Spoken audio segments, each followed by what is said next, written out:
Hello, good evening and welcome to Joy News Prime, live from our studios here in Kokomlemle, Accra. We're live on DSTV channel 421, GoTV channel 125, and around the world on myjoyonline.com. My name is Samuel Kojo Brace. I am Faustina. Well, tonight, government defense moved to probe Chief Justice Gertrude Torkornoo amid protests by crowds of mainly MPP protesters who poured onto the streets in the biggest organized show of opposition to President John Dramani Mahama's decision.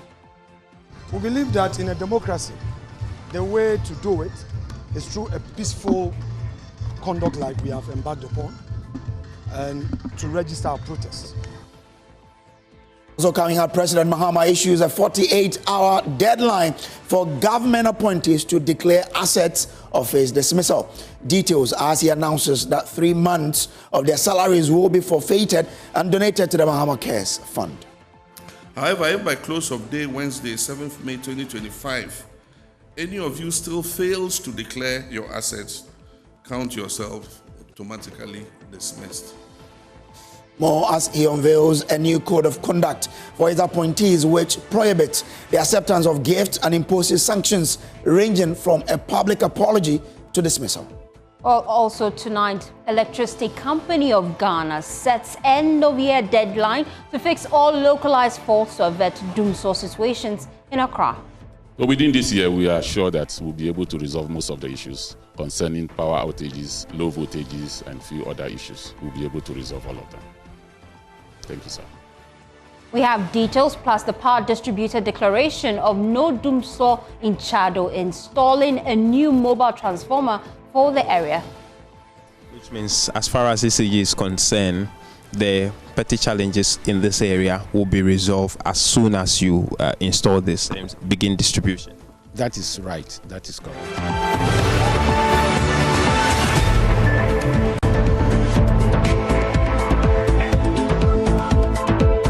Well, President John Mahama has given government appointees who failed to declare their assets by March 31 deadline until May 7 to comply, or they will be dismissed from office.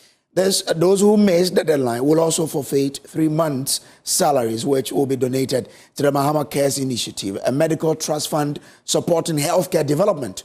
President Mahama unveiled a new code of conduct for government appointees, prohibiting the acceptance of gifts and favors from individuals or entities with interest in government decisions. Sanctions for non-compliance range from public apologies to dismissal. Presidential Affairs correspondent Maxwell Agbawa has more in this report. Present at the event were senior government officials and appointees.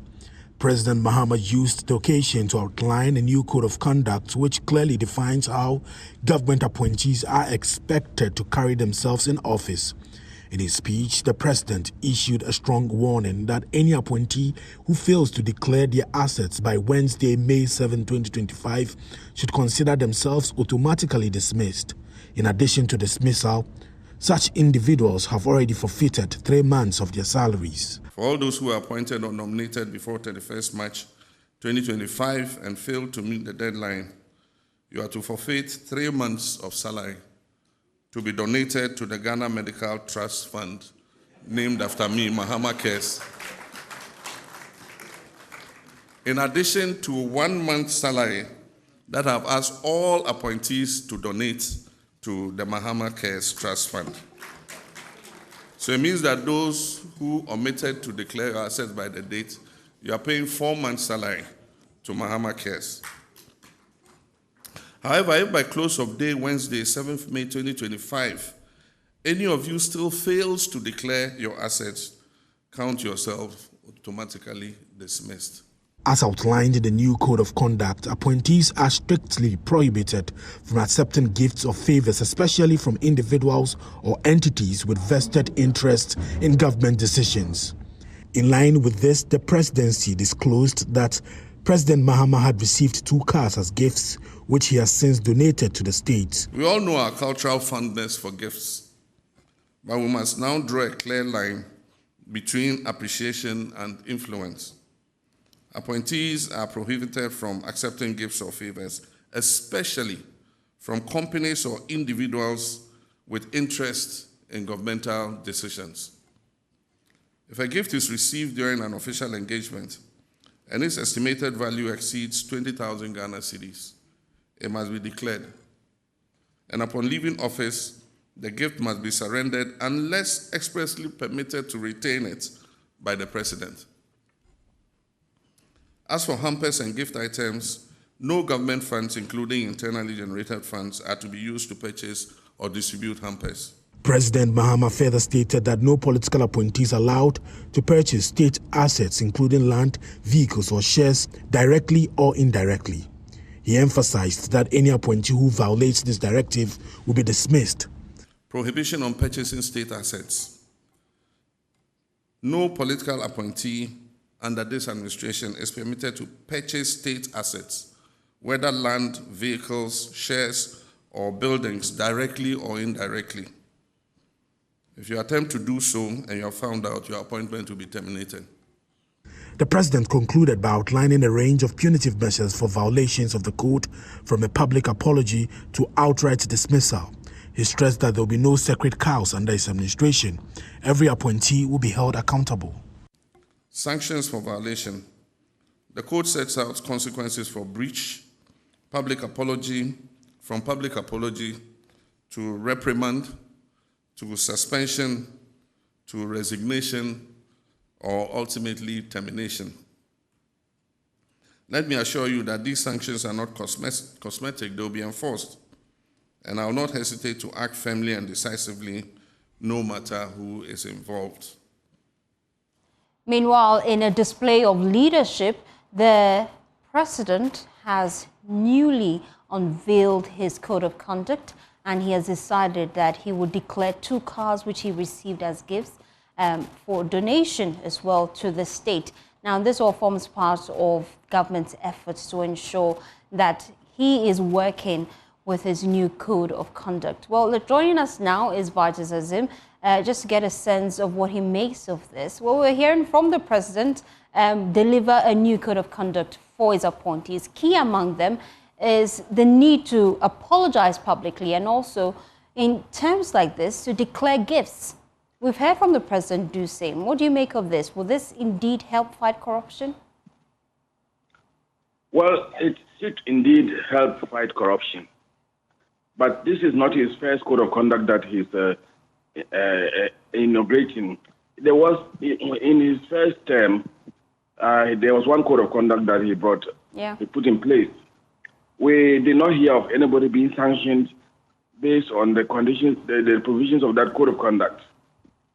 So even though it's a good thing, in Ghana, our problem has always been enforcement. We make these laws, come out with these things, but we don't enforce them. Besides, there's a code of conduct for public officers bill that is pending. It was pending in the previous regime. It was never brought before Parliament. And so the best approach, if he's seriously committed to the fight against corruption, is to look at that bill again and bring it before Parliament in the shortest possible time. That would apply to everybody, not just to his political appointees, but to all public officers. And that, I think, will be more serious than just a code of conduct for his appointees. So is it the case that you're casting doubt on the feasibility of this?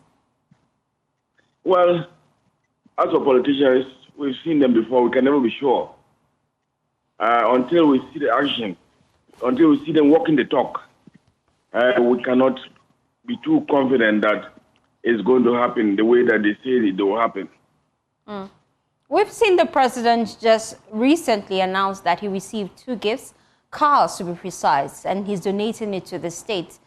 Should his appointees also follow suit? Well, you see, this is the point that I'm making.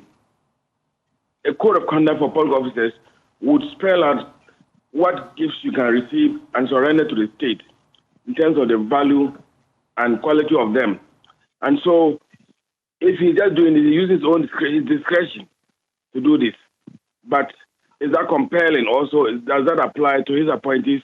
We don't know. I haven't seen the content of the new code of conduct that he has launched today.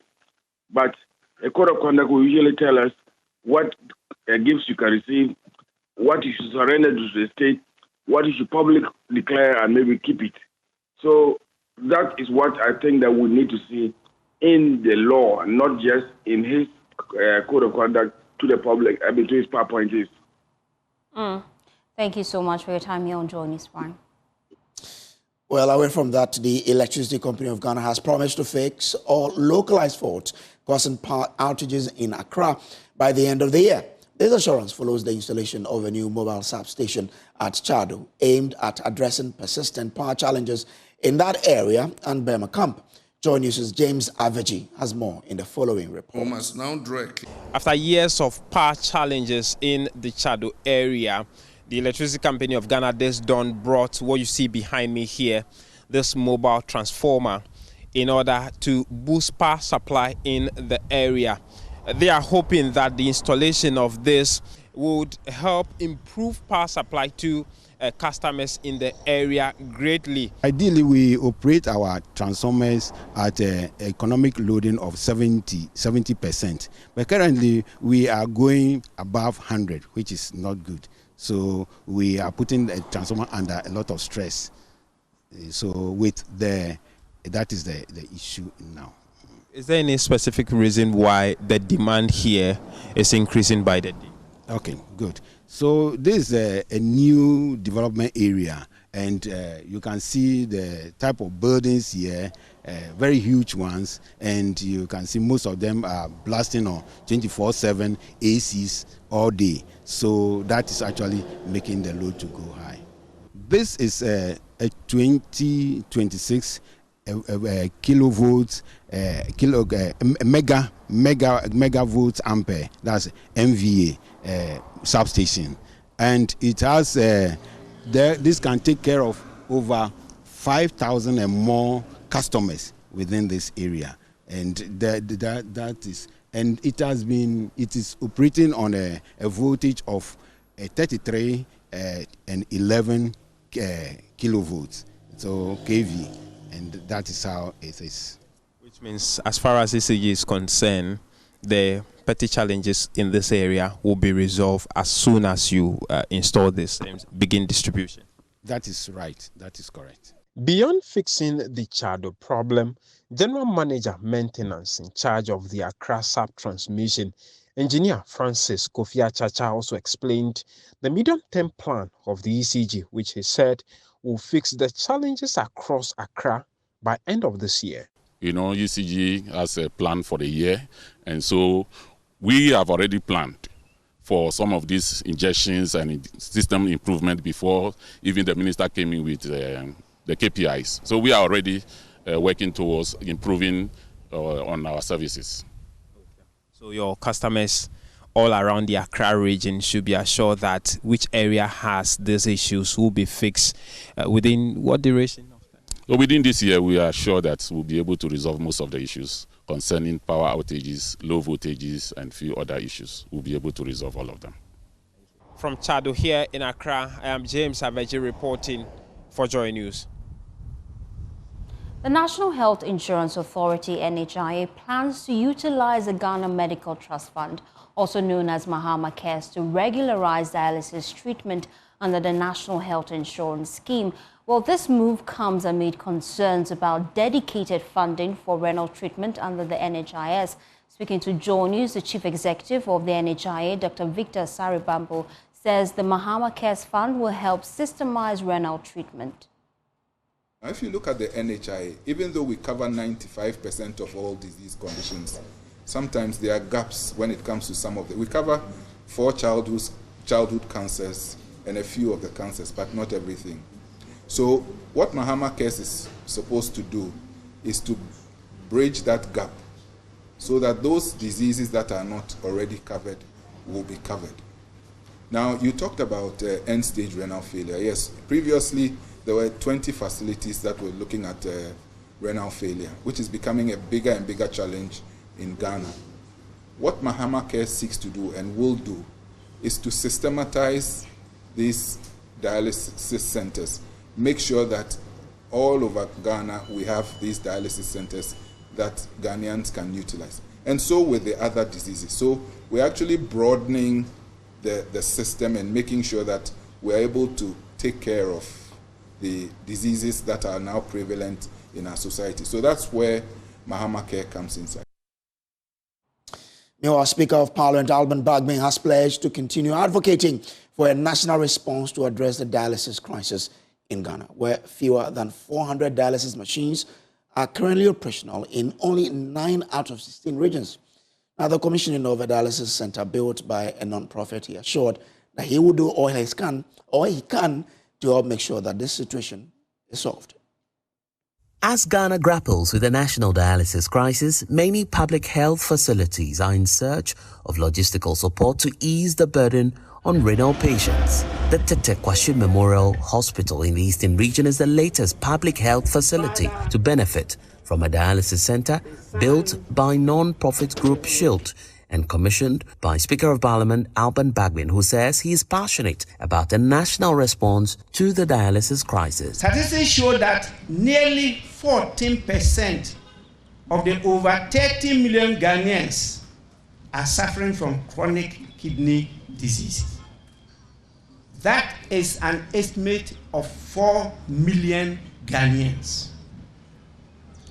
Only 1 in 10 patients currently access life-saving dialysis due to cost and distant barriers. Less than 20 nephrologists are available in the entire 16 regions of the country. Fewer than 400 dialysis machines serve the entire country. As the Speaker of Parliament, I will continue to champion the national response to chronic kidney disease. In line with the United Nations Sustainable Development Goals, the management of non-profit group Sustainable Health Education and Interventions Shield says they are on a mission to ensure that no one is left behind when it comes to healthcare. It was our role to look for individual sponsors who in their own way also wanted to assist. So it's been a very hectic time, but I think the result is amazing. And we are so happy that we've reached this stage. And just to add, we also were the ones who set up the police hospital dialysis unit. So we come with quite a bit of experience and also quite a lot of hope. You see, access to health is something that should be there for everybody. Equity, access, and quality healthcare. And that is what drives the NGO Shield. Traditional leaders, together with management and other stakeholders of the Tete Kwashe Memorial Hospital, are certain that this new facility will ease the burden of care on renal patients, especially those in the Eastern Region. Well, Ghana's hospitals are facing a critical issue with over 8% of patients contracting infections during treatment. Now, according to the National Infection Prevention Council, about 70% of healthcare workers do not regularly practice hand hygiene, and only half of surgical teams follow proper hand hygiene protocols. There's more in this report by Stephen Mensah.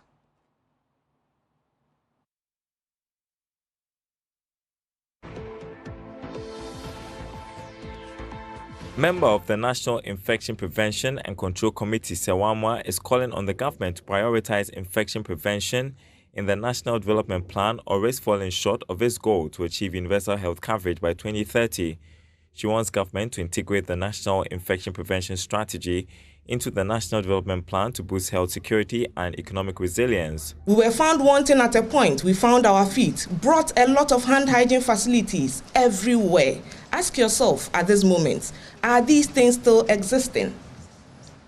We are calling this to action for all the hand hygiene items to be brought back. Looking at this study that was done in 2022, all our hand hygiene items in our 15% of the facilities is actually woefully inadequate. We're expecting that when I walk into any facility, I should be able to have access to these hand hygiene facilities. The World Health Organization's representative, Dr. Salian Ohene, emphasized that infection prevention is a cost-effective way to strengthen health systems and reduce avoidable deaths. Evidence suggests that approximately 70% of healthcare workers do not routinely practice hand hygiene, and as little as 50% of surgical teams comply with hand hygiene best practice throughout a surgical patient's hospital stay. Infections affecting surgical sites are the most frequent type of infection in low and middle income countries, with a pooled incidence of about 12% compared to 1 to 5% in developed countries. The Health Minister, Minta Kando, called for bold interventions, cross-border collaboration, and health system reform to achieve universal health coverage by 2030. Clean hands remain the bedrock of infection prevention and control, and consistent practice is essential. From top administrators to frontline staff, hand hygiene is a simple, low-cost, yet extraordinarily powerful intervention that saves lives. He also plans to introduce hand washing as a mandatory KPI for regional and district hospitals. We have set a bold target. By 2026, all regional and teaching hospitals in Ghana will routinely monitor hand hygiene compliance and provide regular feedback as an integral part of their quality improvement frameworks. With non-communicable and infectious diseases accounting for over 60% of health facility visits, experts stress the need for comprehensive prevention and treatment strategies. Take you back to our earlier story. We told you that President John Mahama, he has given government appointees who failed to declare their assets by 31st March deadline until the 7th of May to comply, else they would be dismissed from office. Now, we also told you that indeed he has launched today a code of conduct for his workers. And for those who missed the deadline to declare their asset, they are going to be forfeiting their 3 months' salary, which will be donated to the Mahama Care Initiative. But thankfully, I have with me Shamima Muslim join us live. She is presidential spokesperson. Shamima, we appreciate your time here on Joy News Prime. We just want to get a sense of this initiative by government, delivering a code of conduct. This is not the first time the Mahama-led administration has done something like this, and so many are casting doubt on the feasibility of it. How do you propose this will work this time? Well, thank you so very much for having me.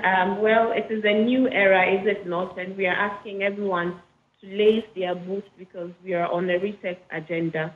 And there is real commitment on the side of His Excellency to ensure that he is leading a new administration, an administration of appointees that understand what his philosophy is. Every government eventually assumes a certain character, which is evolved as a result of the conduct of its various appointees and the things they let go and the things they don't do and what they don't enforce. For him, he wants a new departed, and he wants a character that is a sharp contrast to what we have experienced over the past couple of years. He wants prudence. He wants accountability, he wants humility, he wants the efficient use of public resources. He wants his appointees to be responsive to their various constituents. And to do this, we need to all be aligned.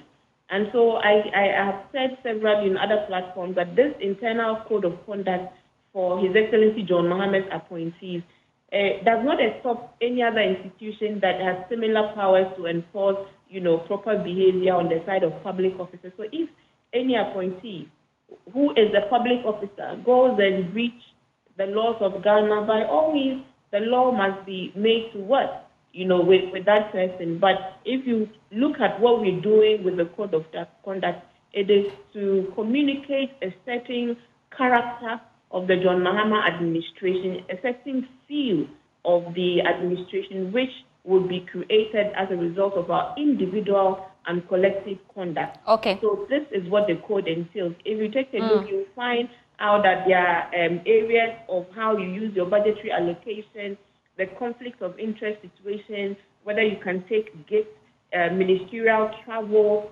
obligations of your minister as an employer, so many things, your financial management ethos, monetary and other gifts, the threshold of gifts that if you received, you must, as of necessity, write and disclose. Communication with the public, even how you communicate with the public and interact with the media like I'm interacting with you, all of these things will be looked at. There's also the very important matter of state assets. Okay. And the guideline that no appointees is allowed to purchase any state asset of any kind. I think but this code of conduct really lacks legal backing. And so many are wondering, why exactly are you instituting something that lacks legal backing? The previous administration tried to introduce in Parliament some sort of bill to, regulate the activities of public sector workers. Is it something you'll be pursuing? Well, let the appointees test it. Let them test and go and read any aspect of this code of conduct and see if there will be no sanctions. In fact, sanctions have been announced. And there's been an announcement of a sanction that includes the forfeiture of 3 months' salaries.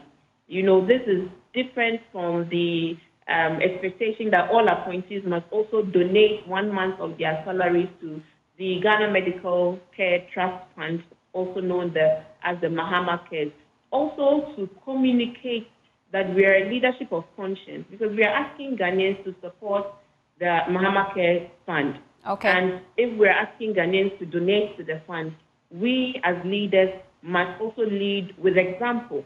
So as you know, he has already declared that he is donating his 6 months salary into the Mahama Care Fund, and he's asking all his appointees to also donate their 1 month salary. But for the appointees who have reached the deadline for the filing of their asset declaration form, it is a 3 month forfeiture of their salaries. Okay, Shamima, stay with me because I have a follow-up to that. Let me just bring in another guest joining the show. Kojo. Well, anti-corruption campaigner and a journalist himself, Manasseh Azuren, is joining us for a conversation on this particular development. Manasseh, first, I want to pick your thought on the president's launch of this code of conduct for his appointees. Well, I think it is commendable.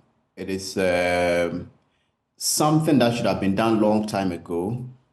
And I think in a previous administration, there was an attempt to pass a bill to that effect.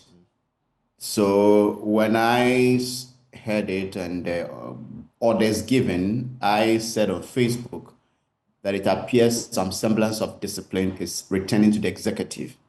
And I hope if it is enforced, things would work out. All over the world, you don't have angels being in government. If you and I are in government, we'll be tempted to do things that make us comfortable. And that often demands someone watching us, someone cracking the whip. And I particularly like the example that on the day the Code of Conduct was launched, some ministers of state were sanctioned for not declaring their assets. I think someone in the previous administration posted on Facebook that what happened or what happens after the 3 months or so. And I said, well, it's a good question, but we also know this may not have happened in the previous administration because scores of ministers and appointees were caught not declaring their assets, and not even a rebuke was heard from the president. So it appears there is some departure from the past, and we hope that this will continue. I think it's a good thing.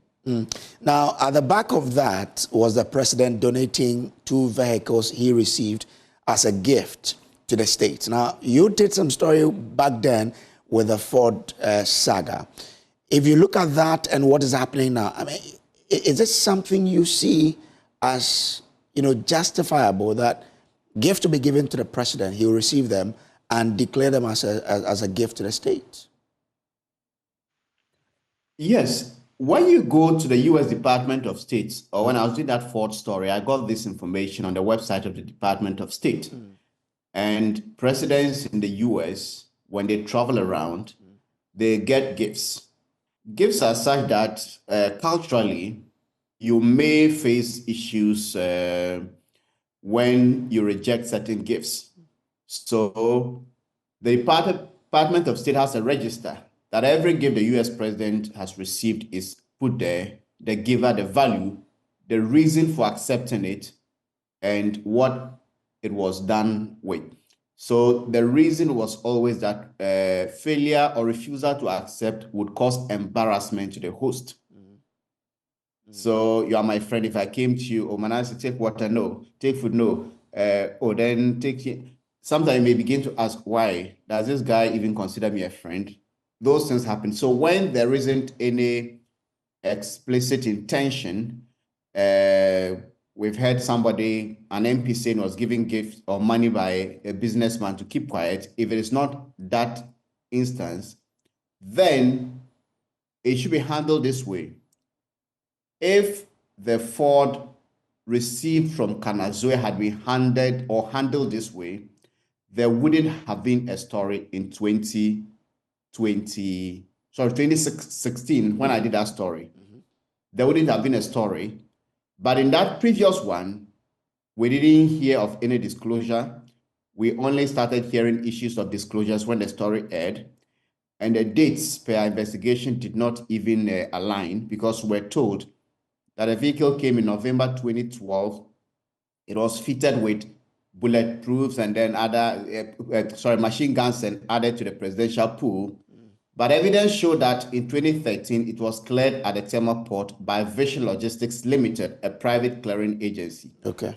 So there were a lot of issues surrounding it. But if it is done this way, I would commend the president, but want it to be institutionalized. Okay. So that it shouldn't only be the president, but it should be such that whoever comes after the president is able to document, so that if you go to the presidency at any point in time, you will find traces of who gave what and then how it was declared and donated. Okay, all right. Grateful to you, Manasseh Azuren, for joining us with your thought here. Well, let me wrap up the conversation with Shamima. She's still on. Shamima, I just wanted to find out, what sanctions am I likely to face, especially if I breach one or any of this code of conduct, especially because it lacks legal backing? Oh, well, it's not about legal backing. It's the president that has appointed you. So you owe him some level of loyalty. And so if you don't behave as he expects you to behave, he can sack you without recourse to any law. So it's really not about the legal backing. But we have a number of sanctions, including a public apology. So depending on what you do, if you offend in a certain way, you may be asked to render a public apology for your misconduct. It would also include formal reprimand. Maybe you've done something wrong, you will receive a query or a reprimand, and you'll be warned not to repeat it again. In resignation is also in the pot of sanctions, as well as suspension or even termination. And as we have seen in this first instance, a forfeiture of some benefits that would have come to you as a result of your position, but which you now have to forfeit because of one or two breaches of the code of conduct. Thank you so much, Shamima, for your time here on Joy News Prime.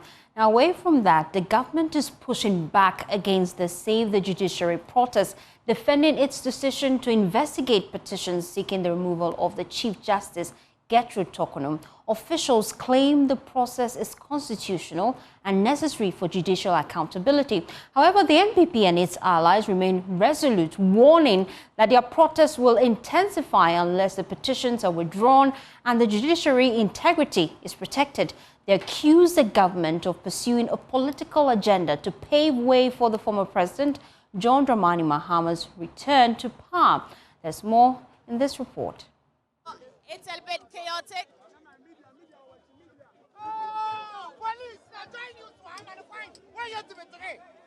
The atmosphere is charged outside the Supreme Court complex as protesters led by the NPP and allied political parties demand an immediate halt to the process of removing Chief Justice Gertrude Torkornoo. The protesters submitted petitions to the judiciary, parliament and the presidency, warning of more actions if their demands are not met. This protest follows a determination that 3 separate petitions submitted to the presidency establish a prima facie case for the Chief Justice's removal, but the NPP is pushing back hard. We cannot allow John Mahama to politicize our democracy. After minutes of chaos and a struggle to squeeze through the single entrance, the protesters made their first stop at the judiciary, where they submitted their petition. Minority Leader Alexander Apanyomakin urged the judiciary to consider a nationwide sit-down strike. Let your conscience prick you so that you would also be the next to protest and do a sit-down strike, because it has happened before when Georgina Wood came under attack. Jusak rose to her defense, and that stopped the Ataman's government.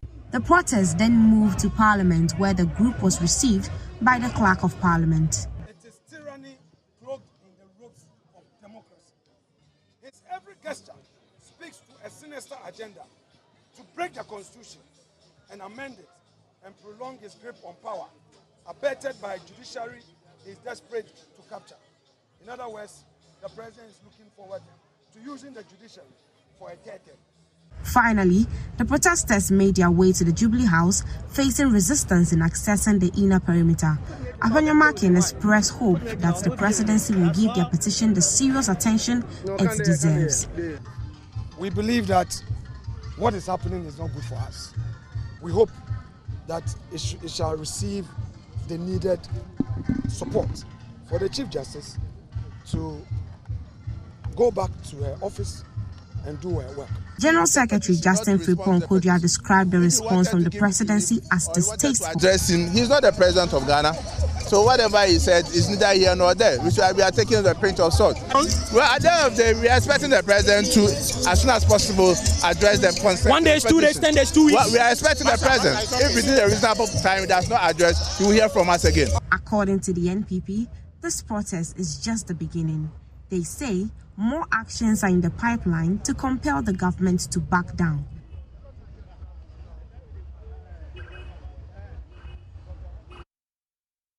This is still Joy News Prime. We'll take a break here. We will be back with more, please. Stay.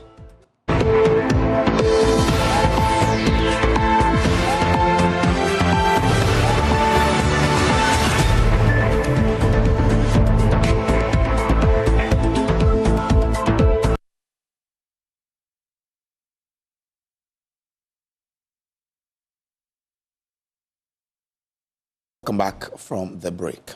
To other stories now, real estate company Royal Kingdom Estate has donated items and cash worth 100,000 Ghana cedis to the Village of Hope Orphanage in the Central Region. Now, according to the chief executive of the company, Danny Angels, the gesture forms part of their decision to give back to society and make an impact in the lives of people. Royal Kingdom Estate, as part of its corporate social responsibility, has donated some items to the Village of Hope Orphanage, which is home to many underprivileged children. The items included bags of rice, vegetable oil, assorted drinks and toiletries. According to the chief executive of Royal Kingdom Estate, Danny Angels, the gesture showcases their resolve to support members of the society. Over the years, our corporate social responsibility has been very expansive. Our story of from nothing to where we are today actually encourages us to give back to society. In the umbrella of Royal Kingdom Estate, we've got quite a few of widows, orphanages that we have adopted. But why this special one? This May is my personal birthday, and I feel that the best birthday gift you can have or present yourself is to give back to society. And that actually aligns with the vision of the organization as well. Each year we go to a couple of orphanages, but we selected this particular one because of the unique story of prominent people who have come out of this place, and today they are impacting society. That is why we selected this organization, and I'm happy to announce that from now onwards, this is one of our adopted orphanages that we're going to be supporting from time to time. Well, the items are worth over 100,000 cedis with a cash amount that we've donated. Let me dare say that givers are not necessarily wealthy people. You just have to be a giver. Whether you have 1 cedi or 2 cedis, just endeavor to also give a little back to society. House parent of Village of Hope Orphanage, Lawrence Barr, expressed their appreciation and also called for more assistance from other donors. The cost of running the baby's home is more than running one of the adult homes. If you take the baby's home, the cost of running that home is more than running two of the adults or the children homes. So it drains us. So we are very grateful for the items they have brought. The foremost help we need is financial, because very soon the university guys will be going to school and the secondary school guys as well. And when they are going to school, their school fees, their hostel fees, their upkeep money, everything is borne by the home. Because they are orphans, we are taking care of them. All their burdens are our burdens. So we make sure they are going to school comfortable such that they will not go and lead any bad life out there in the name that I didn't get upkeep money, so I'm going to do something to get money for my pocket. So we make sure we give them every month 400 cedis for their pockets. So imagine if you have 43 students in the tertiary institution, every month you give each of them 400 cedis. It's not easy. So our first and foremost need is financial. Royal Kingdom Estate, since its inception, has been providing clients with good housing solutions. All right, so it's time for me to back out and leave the rest of the show to the ladies. So Becky and, Fosti will bring you the showbiz segment of the show. Stay on. Well, it's time for showbiz, and Queen Becky joins me in the studio. Aww, Becky, she's a Queen Becky. Oh my God! You like Queen? Okay. Well, Queen. Well, whatever it is, I love it. You look great. Thank you, What's darling. happening with you? Touche. Okay, where were you this weekend? Something has changed. The Lord has been good. Praise the Lord. Hallelujah. Mm-hmm. They always blame it on the Lord. Bank account because of a day, Right. So, yeah. Well, this weekend I spent the Sunday at the Plus 233 Jazz Bar. Okay. I was trying to connect with my jazz instincts. That's right. I don't know what I'm talking about, but here is how my night went yesterday at the Plus 233 Jazz Bar.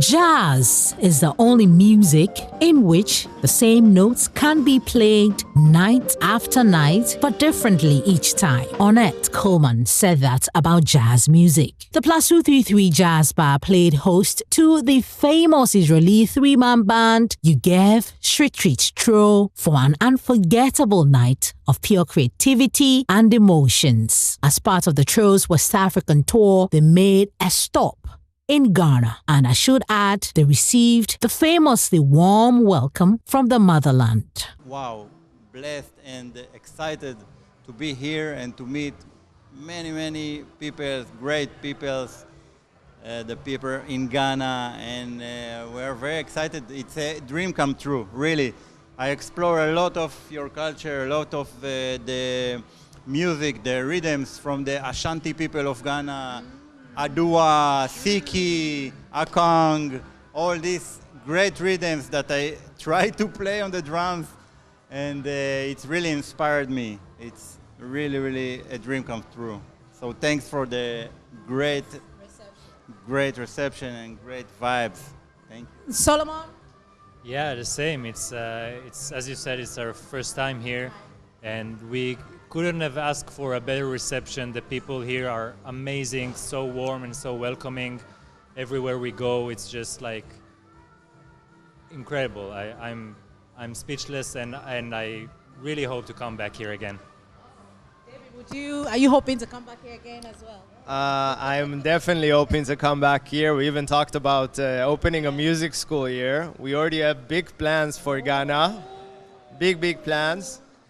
Because for us, it's all about, music. It's all about connection. It's all about people. And for us, for me at least, the biggest part of coming to Africa is the special connection we make with the local people. And you can see it from just random people we meet to the musicians we meet. There's something very special about, because we play, all rhythm comes from Africa. All music comes from Africa. So eventually being here and being able to connect with the original culture, the original music, is bigger than everything,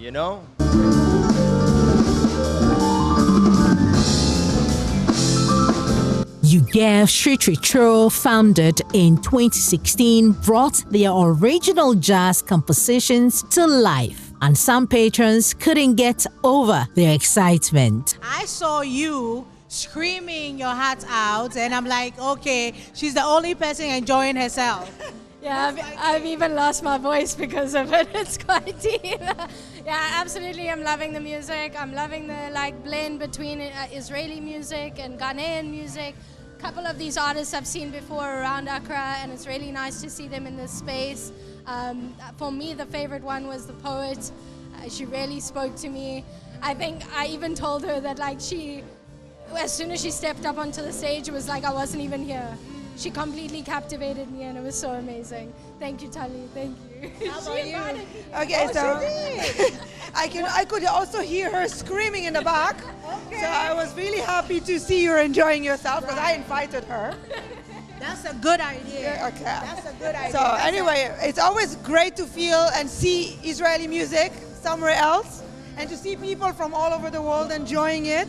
So I'm very, very happy to be here today and to listen to it, and I'm happy to be in Ghana. I've been living here for 11 years, and this is really amazing to see the fusion between Ghanaian music and Israeli music and worldwide music. So it's a good timing. I think it's an extraordinary performance, not only because it brings Ghana extraordinary musicians, but also because it combines the local musicians with these extraordinary professionals of jazz. And it's an incredible emotion to see them being together. It's really impressive what different cultures can do together.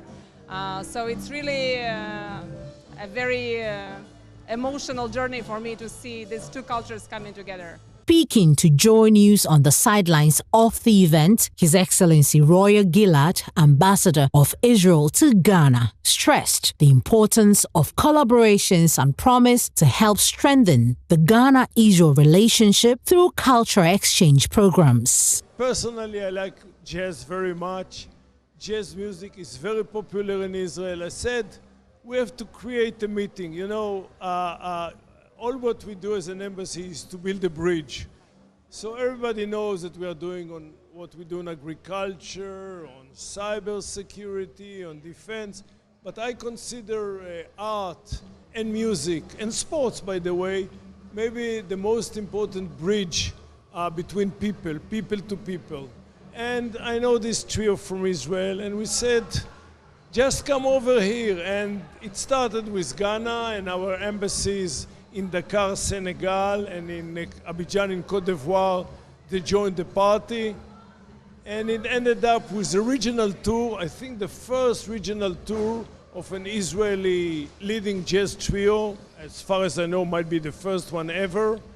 And so the trio visited Senegal, they visited Côte d'Ivoire, and now they've reached the peak, Ghana. The trio have captivated audiences across more than 30 countries, performing at world-class venues such as the Kennedy Center in Washington, Casa del Jazz in Rome, and International Panama Jazz Festival. And Ghana is happy to have them for a second coming. Rebecca Dakon Cheneboa for Joy News.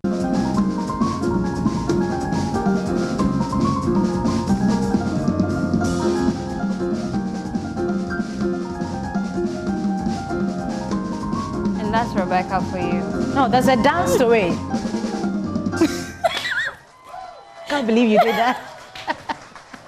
Please, Poma, let's wish you a happy birthday. Oh, happy birthday to the lady on the text. We call her Slag. She is beautiful. She's intelligent. She does single. the news. Well, yes. Very single. She didn't tell us that she's single, Behind you. So that's beautiful, Palma. Aww. And happy birthday to all the May. We're in May, right? All the Mayborns. Yes, host of our correspondence. Right. On behalf of all the Mayborn. It's the post for me. Thank you so much. I wish you a happy birthday. And then, you know, my birthday is coming up in August.